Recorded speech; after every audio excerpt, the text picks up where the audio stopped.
Hello everyone and welcome to this episode of Ignition Time. I'm smiling because this is a rather interesting episode of Ignition Time. I'm going to educate you about the Biden bait. Yes, the president's bait as far as the Republican Party is concerned. Is the president essentially leading them on, and does he or did he have the intention from day one of just doing his own thing regardless of what the Republicans want?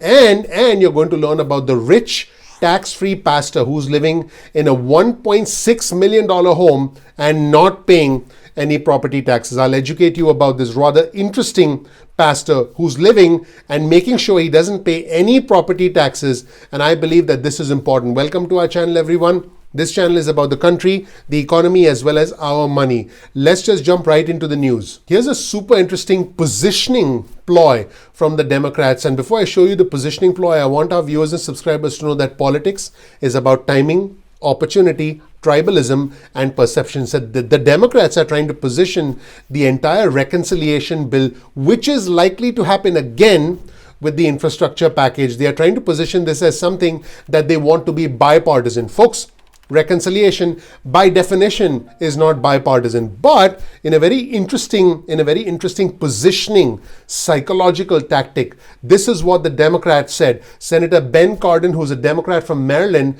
said this about working with the Republican Party on President Biden's $2.2 trillion infrastructure plan.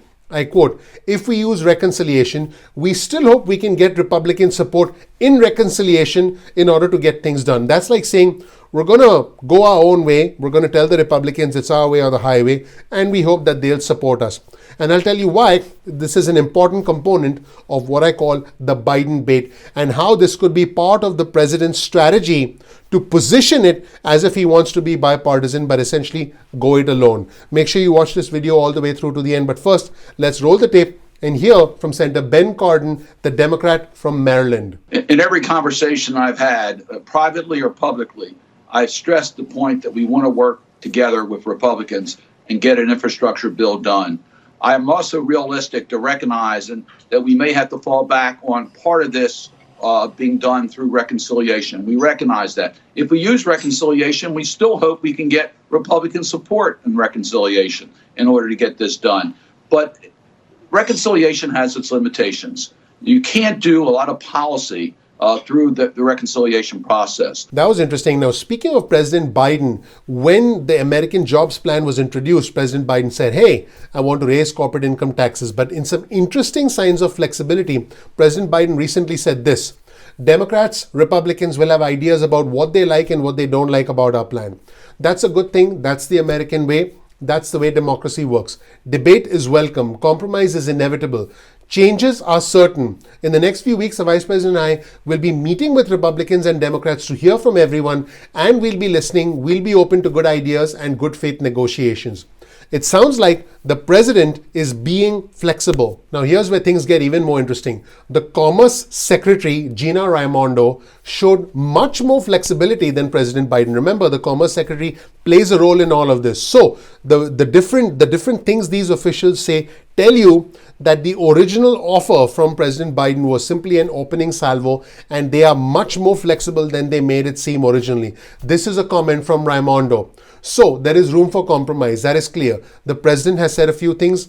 We have to get this investment done. He's charged us to work across the aisle and in a bipartisan way, and we need to pay for what we're doing. Like, our proposal is to invest in 8 years and pay it back over 15. Now, we can have a discussion about that. Should we pay it back over 20 instead of 15?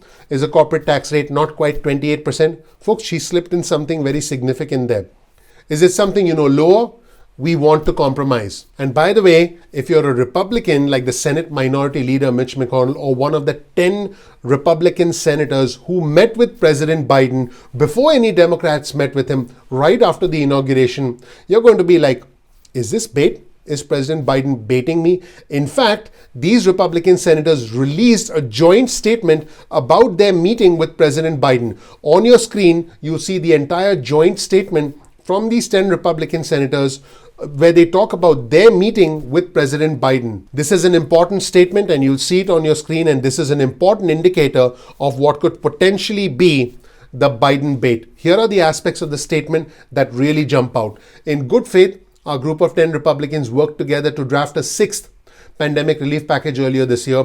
Our $618 billion proposal was the first offer to the White House designed to open bipartisan negotiations. Our package included the core relief statements of the Biden administration's plan, such as providing an identical amount, $160 billion, for vaccines and testing. In addition, we increased our offer to $650 billion to increase the size of the stimulus checks. The administration roundly dismissed our efforts as wholly inadequate in order to justify the go-it-alone strategy. Fewer than 24 hours after our meeting in the Oval Office, the Senate Democratic leader, they're referring to Chuck Schumer, began the process of triggering reconciliation, which precluded Republican participation, basically saying, hey, if you're going to go it alone, why were you talking to us? Was it just a public perception ploy? Was it bait? And so they say triggering reconciliation, which precluded Republican participation and allowed the package to pass without a single Republican vote. And I want to add that there was not a single Republican vote in the House or the Senate. Yep, that is what's going on. And in fact, the president has ambitious plans, and the plans are not just national but global. You'll see this headline on your screen from the Financial Times. US offers new plan in global corporate tax talks. So clearly, the president and the administration are trying to set up a structure not just for America, but a structure of taxation for the world. Even the Financial Times, which is a global publication, called this a radical plan. It's an ambitious plan for sure. Here's another headline from the Financial Times, a grand bargain, how the radical US corporate tax plan could work. If you want me to cover this in more detail, let me know in the comment section below. But this is a very ambitious plan that is getting a lot of pushback, not only from Republicans, but also from CEOs across the country and across the world. The president has also been very busy helping renters who are facing a risk of eviction. Here's a tweet on your screen from Heather Long from the Washington Post. And Heather writes, 1 in 7 renters say they were behind in late March.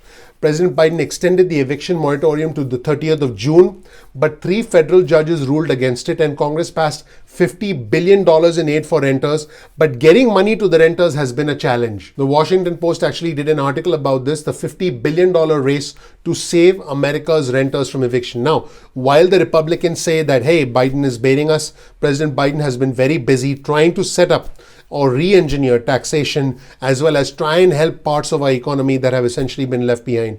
A lot of judges have been ruling against this federal eviction ban, but pressure has been mounting on the Biden administration to distribute the $50 billion in aid to renters, which has still not gotten to renters. So there are multiple problems swirling around at the same time. Now, folks, let's shift gears to something that is quite unusual. You'll see this headline on your screen from Politico. A pastor in New Jersey who's running for New Jersey governor lives in a luxury $1.6 million home without paying any property taxes. Yes, you heard that right. Phil Rosso, who leads a church and lives in one of the most affluent parts of New Jersey, Phil and his wife bought a home for $1.55 million in 2015. It's a 5-bedroom, 7-bath home on 6 secluded acres in a very affluent part of New Jersey. 2 years later, he and his wife sold the home for $1.65 million. Okay, so they made money selling the home to the church. Now he and his family still live in the home, property tax free, and public records show this home as a property tax free parsonage, saving more than $15,000 per year in property taxes in an area that has amongst the highest property taxes in the nation. So there you have it, everybody. I believe that is an interesting way to end this episode of Ignition Time. Biden bait on one side and a tax-free pastor running for New Jersey governor taking advantage of a loophole in the tax law that allows him to not pay property taxes while he's living in a house that he owned and sold for a profit, okay, to a church, and while he's living in one of the most affluent parts of the country. Thank you so much for watching, everyone. Let me know what you think in the comment section below. Please click the like button. Please subscribe. Please enable notifications. I would really appreciate that. Thank you so much for watching. It really helps out the YouTube algorithm, by the way. If you take a second of your time to click the like button and subscribe, it means a lot to me. Thank you so much. I'm looking forward to seeing you in the next episode of Ignition Time. Take care. Bye.